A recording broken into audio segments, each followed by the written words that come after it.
Сәлем достар, менің каналыма қош келдіңіздер. Бүгінгі сіздерге мен айтатыным Access'тегі ең керемет, ең мықты инструменттердің бірі ол сандар.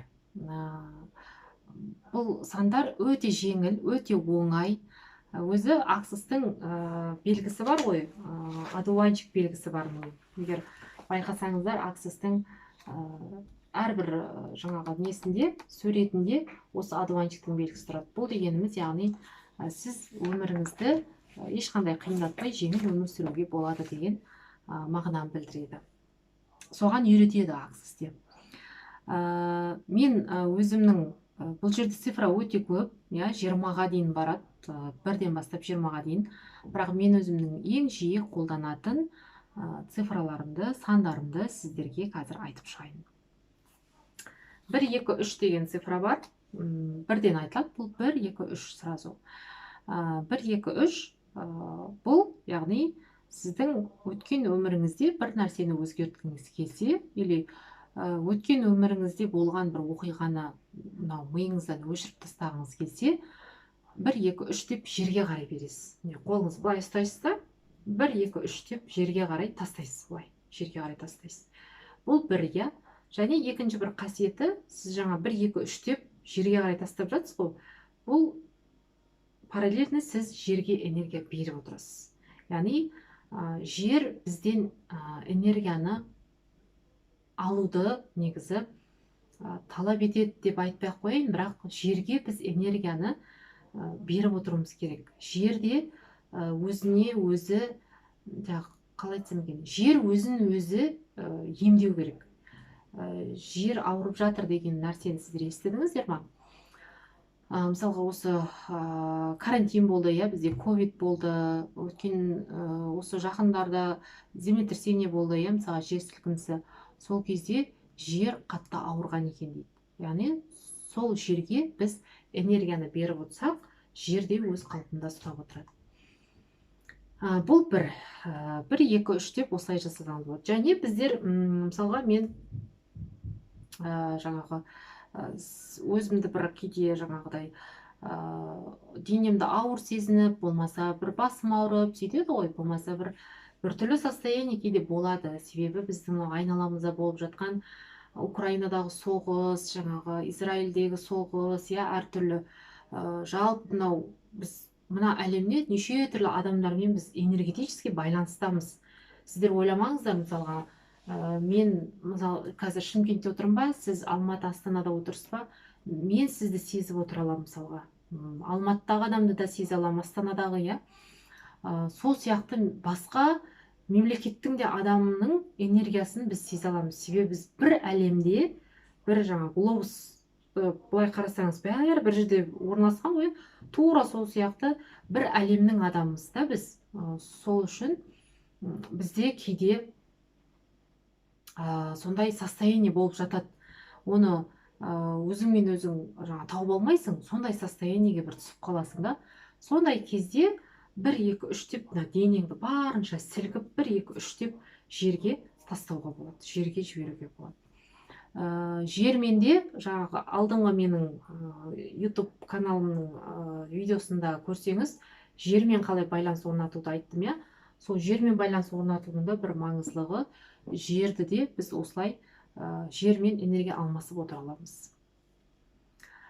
Келесі енді 1, 2, 3, 4 деп аталады келесі цифрамыз. Ол, мына жерде орысша бір айтып кетейін сіздерге: открывать дверь для создания будущего. Это про изменение будущего и создание другого будущего. Яғни, бұл сізге болашаққа өзінің есігін ашады дейді. Болашақ өзінің есігін ашады. Яғни, сіз қандай өмірді армандап жүрсіз, қандай жаңағы өміріңізді қай жағынан өзгерткіңіз келеді.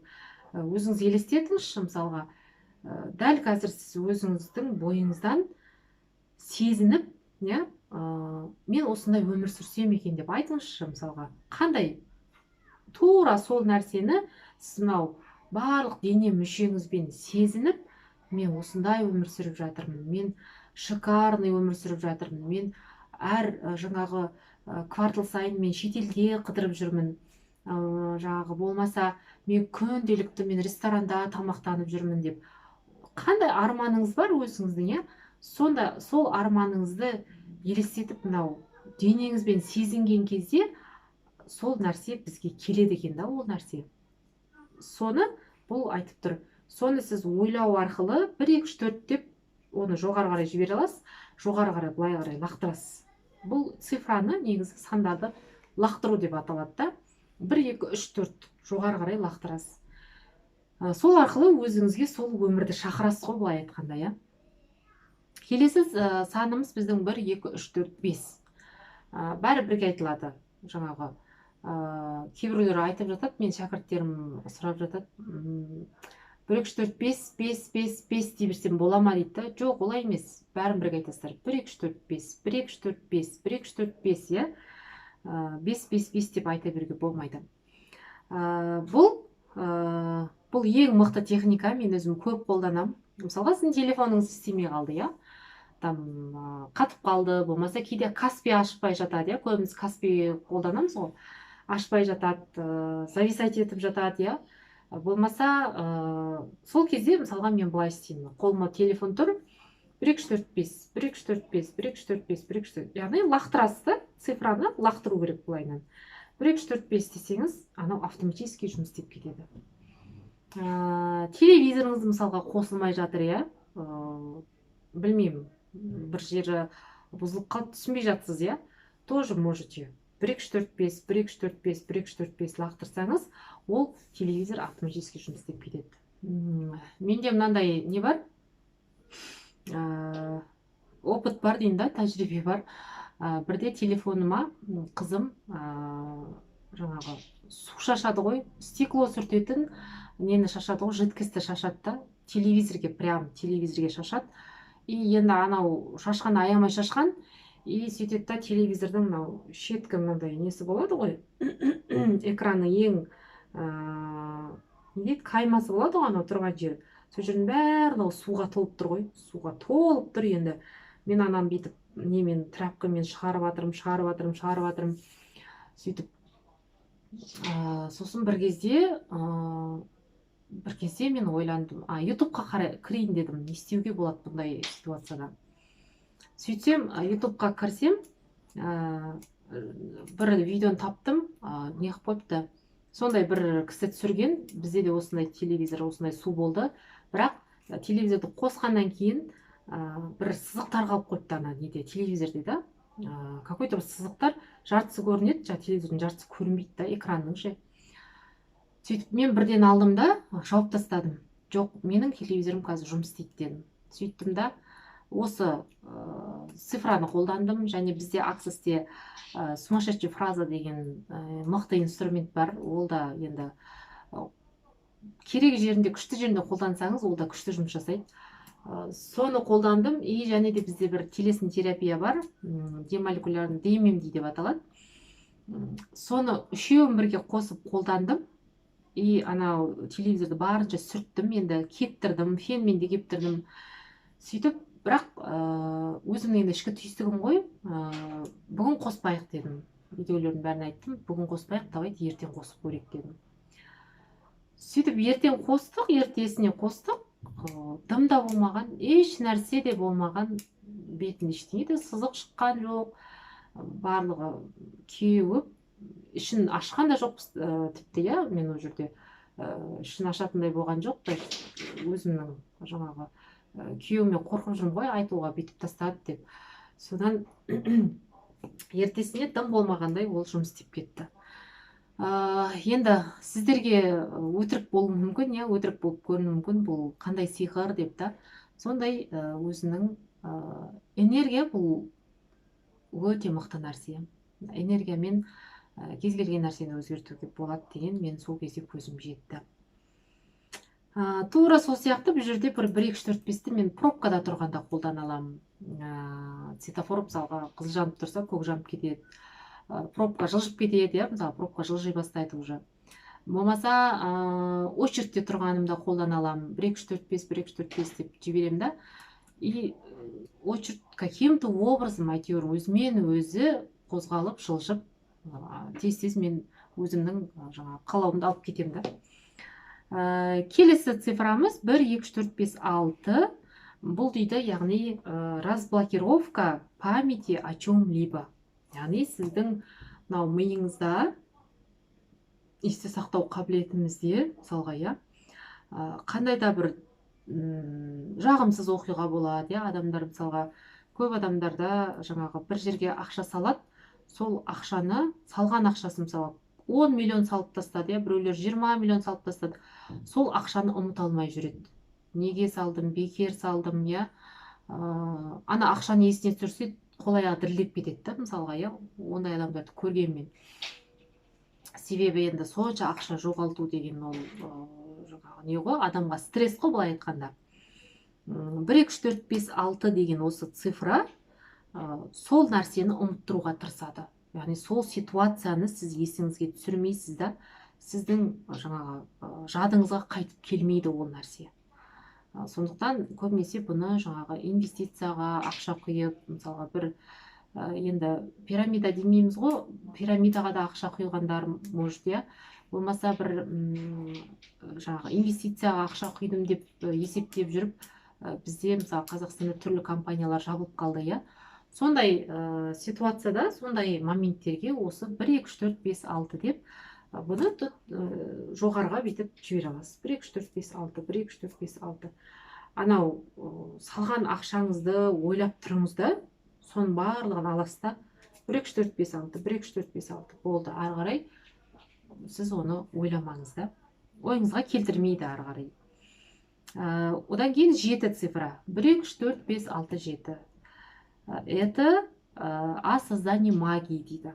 Это про то, как изменить мир, это готовность создавать мир, который не похож на тот, что существует здесь дейді.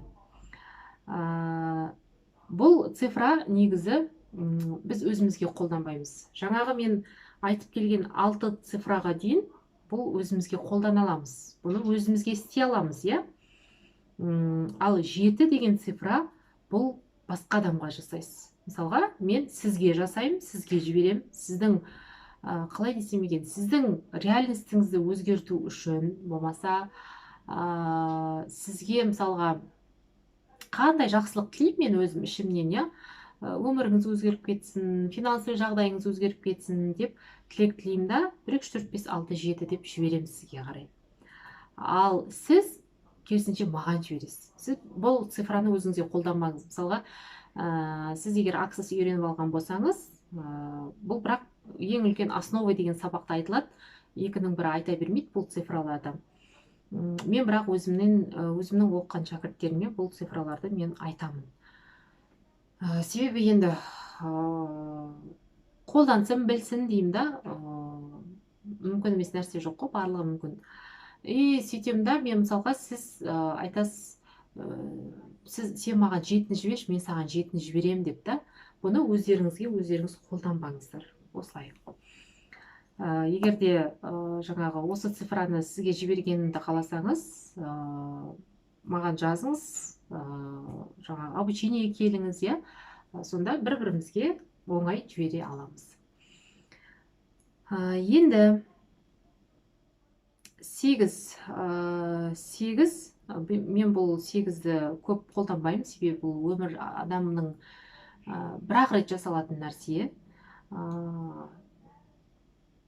Основной қолданатын осы 7-ге дейін. Және тағы бір 10 деген цифра бар. 10 деген цифра бар. 10 деген цифраны сіздерге былай түсіндірсем болады. Бұл жерде сәл қиындау қылып айтылған. 10 деген цифра негізі адамға осознание келтіру. Адамды саналыққа шақыру. Мысалға, сіз айтады ғой, ашуға беріліп бір өзіңіз егер алмай қалатын кез болады, болмаса бір адам өзін егер алмай жүреді, сондай адамдарға сіз сол адам жақсарсын, жақсы жаққа қарай өзгерсін десеңіз, осы 10 деген цифраны жіберуге болады. 1 2 3 4 5 6 7 8 9 10. Және өзіңізге де жасасаңыз болады бұл нәрсені. Яғни сіздің өзіңіздің санаңыз кеңейіп, жаңағы көкірек көзіңіз ашылып, өзіңізді дамытуға, яғни көмектесетін сандардың бірі. Міне бүгінше осы цифраларды қолданып көріңіздер. Тек қана жетіні ғана қолданбаңыздар өздеріңіз қалған цифраларды өздеріңізге қолдана берсеңіздер болады. Егер де түсінбей жатқан жерлеріңіз болса, қиындық туындап жатса, маған комментарийге жазыңыздар. Телефон номерімді қалдырамын, осы жерге жазып сұрасаңыздар болады. Консультация алуға болады, иә. Келесі кездескенше сау болыңыздар. Маған лайк басып, комментарий жазуды ұмытпаңыздар.